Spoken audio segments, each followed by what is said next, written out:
Umunsi umwe umwana yabajije se wiwe ati papa ese niki kinakora kugira ngo menye agaciro kanje vy'ukuri. Se wiwe nawe aramubwira ati mwana wanje ngwino nkwereke ico ukora wenda haraho cogufasha gutahura.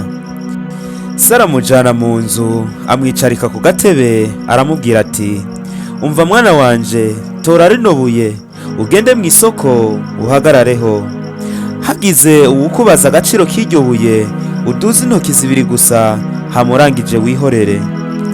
Wa mwana bigenza kuno agenda mw'isoko, agishika mw'isoko umudandaza aramubona aramubaza ati wamwa iryo buye ndarikugurire amafaranga angana gute? Wa mwana aduza intoki zibiri nk'uko se yamubwiye, wa mwana arihorera. Wa mudandaza nawe ati amadolari 2 iryo buye ndarigura. Wa mwana aragenda agishitse muhira avyiganira papa wiwe aramubwira ati papa ntiwomenye ibibaye, ryabuye bampaye amadolari 2 ngaya ndayazanye.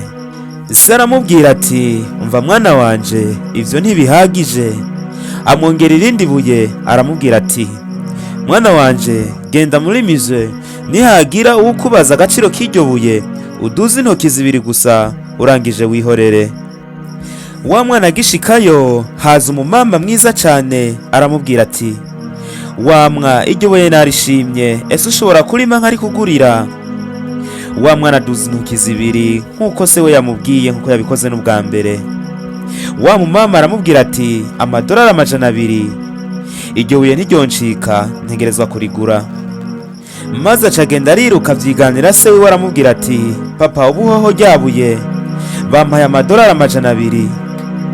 Se we aramubwira ati umva mwana wanje ivyo vyonyene ntibihagije, amwongera irindi buye aramubwira ati ubuhoho genda aho badandariza amabuye y'agaciro, ukihagera naho uhagarareho nihagira uwukubaza agaciro k'iryo buye uduze intoki zibiri urangije wihorere.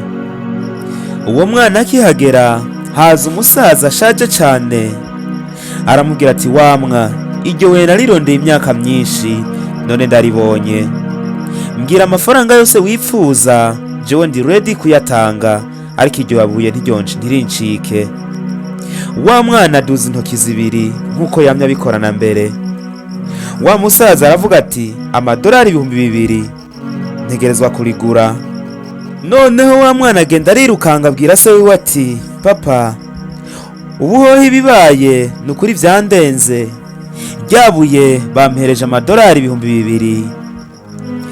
Papa wiwe nawe aramubwira ati mwananje ibi vyose ndabikoze kugira ngo umenye neza kwitwa uw'agaciro ico bivuze. Niwaje ahantu udakenewe bazogufata nka ryabuye ry'amadolari 2, ariko niwaje ahantu naho ukenewe bazogufata nka ryabuye ry'amadolari 2,000. Rero ni wewe wo guhitamo ikibanza ukwiye kubamwo, kuko utihaye agaciro wenyene ubwawe ntuzorindire ngo baguha agaciro batagize ico bakurabirako. Rero nawe wa muntu uri kuranyumva ushobora kubaho mu buzima bumwe n'ubundi usuzuguritse, abantu bakagufata nk'utagira agaciro imbere zabo, ariko umenye neza ko hari ikibanza ushobora gushikamwo ukitwa uw'agaciro mu gihe ca nyaco. Rero twige kuba ab'agaciro aho bikenewe mwa bantu mwe. Nimba ari rya mbere ushitse kwicano ntugende udakoze subscribe, usharing ino video kugira ngo ubutumwa bushike kuri benshi bashoboka. Wakoze gufata kanya ubana nanje, Imana iguhe umugisha.